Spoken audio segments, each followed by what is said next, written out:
Hi, this is Priya. Good evening. Welcome to Turpu TV News. Palasa RTC ఆవరణలో బుధవారం MLA Gouthu Sirisha దివ్యాంగ శక్తి పథకాన్ని ప్రారంభించారు.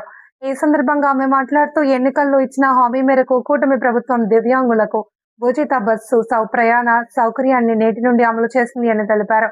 ఇప్పటికే మహిళా శక్తి పథకం ద్వారా దివ్యాంగ మహిళలు ఆర్టీసీ బస్సుల్లో ఉచితంగా ప్రయాణం చేస్తున్నారు అని, నేటి నుండి 40% అంగవైకల్యం కలిగిన పురుషులు కూడా ఆ ఉచిత బస్సు ప్రయాణానికి అర్హులే అని తెలిపారు. ఈ కార్యక్రమంలో depot manager Naidu, RTO Appalaraju, Palasa, Mandasa, Vajrapu Kotturu మండలాల ఎంపీడీఓలు వసంతకుమార్, వెంకటరమణ, రమేష్ నాయుడు, పట్టణ టీడీపీ కార్యదర్శి అధ్యక్షుడు సప్ప నవీన్, బడ్డ నాగరాజు, లొడగల కామేశ్వరరావు, దువ్వడ శ్రీకాంత్, జోగా మల్లి, డొక్కరి శంకర్, మల్లిపెద్ది చిన్ని, గురుటి సూర్యనారాయణ, గాలి కృష్ణారావు తదితర నాయకులు పాల్గొన్నారు.